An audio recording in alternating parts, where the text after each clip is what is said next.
The social media giant Meta has announced it will reinstate former President Donald Trump to Facebook and Instagram a little more than 2 years after he was suspended from those platforms for incendiary posts about the January 6th Capitol insurrection. Meta's president of global affairs, Nick Clegg, says the former president's accounts will be reactivated in the coming weeks with new guardrails in place to deter repeat offenses after determining the risk has, quote, sufficiently receded. Oof. Clegg released a statement on the company's website stating the guardrails will include, quote, heightened penalties for repeat offenses, penalties which will apply to other public figures whose accounts are reinstated from suspensions related to civil unrest under our updated protocol. Okay. Clegg also spoke to NBC's Hallie Jackson yesterday. So I'm not saying everything is perfect. No one is. But we're saying that if you compare it to the circumstances which led to his original suspension, we think the risk to public safety has materially and significantly receded. But that is also the reason why we are introducing those additional guardrails to discourage him from breaking our rules going forward if he chooses to use Facebook and Instagram again. Trump immediately responded to Meta's decision, inviting him back aboard by posting on his own social media platform and mocking Facebook for losing billions of dollars in value recently. Joining us now, member of the New York Times editorial board, Mara Gay, and attorney and contributing columnist for The Washington Post, George Conway. Good morning to you both. Mara, I appreciate Nick Clegg's confidence that the threat has receded. There's not a whole lot of evidence of that just yet. None. Reminds me of Paul Ryan saying a couple of weeks ago, I can't imagine Donald Trump getting our nomination. Most of us can imagine all of these things. Yeah, I guess there's no threat to democracy. We can all just go home now. The threat has passed. It's disturbing because it really makes you kind of wonder whether this approach was thoughtful or simply reactive, wanting to get back in the social media business of having someone who has relevance in American society posting on your platform. And this is really, ultimately these social media platforms they're just not held to the same standards that news organizations are. And that is the central conflict. That is the central tension. I don't think that has gone away. I continue to believe I have a lot of concerns about that. And, look, Donald Trump's reaction was to mock them anyway. So the business decision here has to be questioned as well. But the threat hasn't gone away. The threats to democracy are real. Donald Trump has not been held accountable yet. And we continue to see political violence unfold. So I think they're going to have their hands full. And we have to keep a close eye. George, it remains to be seen if the president will accept the invitation back. He was let back on Twitter. I don't think has he been back on Twitter at all? He hasn't posted on Twitter at all. We'll see if he goes back there. But of course, we know now, thanks to all the reporting that's been done, all we've heard from the January 6th Select Committee, that Facebook in particular was a gathering place for people before the 6th and to foment all the ideas that led to that day. Yeah, and it's absolutely a mystifying decision on their part. I mean, I just think they think that, oh, well, the fire's out, so even though this guy has a cache of matches and gasoline that he carries around with him, let's just let him play with matches again. And it's ridiculous, because if you look at what he says daily, day in, day out on his Truth Social website, he's in a lot of ways worse than he was a couple of years ago. He's lost touch with reality in a way that, I mean, he always had little touch with reality, but he's worse today. All the racist attacks on Elaine Chao, and he's just it's not going to work out very well.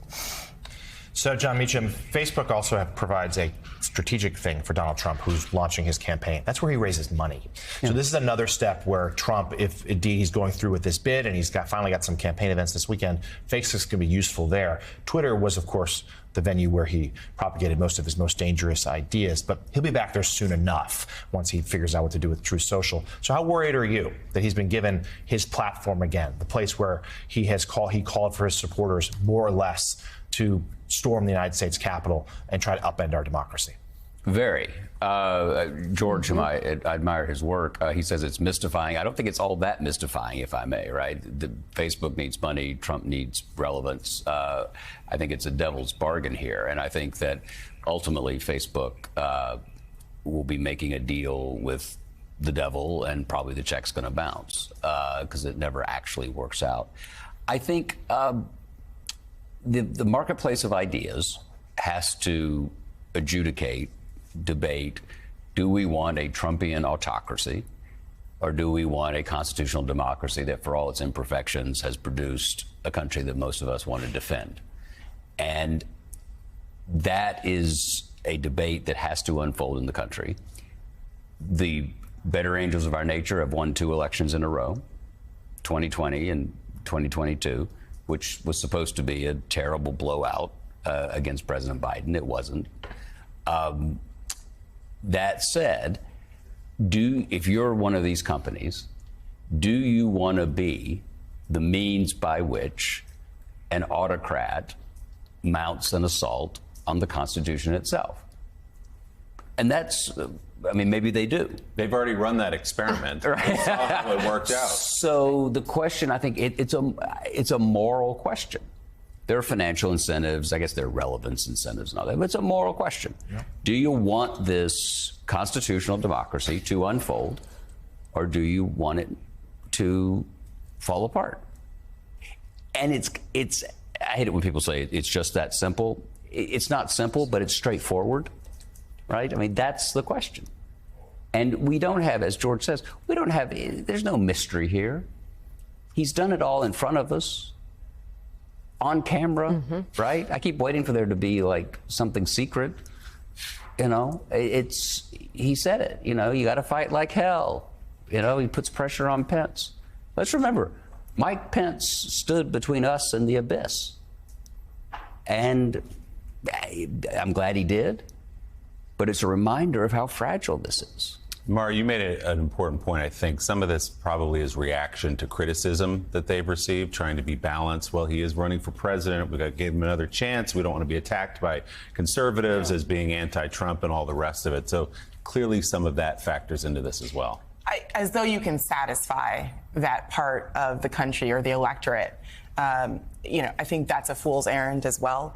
But John has made a good point, too, here, which is that you don't want to, whether you're a company or an institution, you don't want to hand over the keys to democracy to have someone destroy that democracy. So do you want to be that institution that really helps take down the country? I mean, this is a business. So yes, it's a little bit different than a public institution, but we should still be asking the moral question. I mean, if this was years ago, we would ask moral questions. Do we want a chemical company? As a chemical company, should we be supporting weapons of war? I mean, these are questions that are not new in American history, but we should be asking them. And Facebook may not have, or Meta may not have, the same responsibility. You know, as a business, I mean, it has a responsibility to its shareholders, fine, but we can still ask those moral questions, and we should.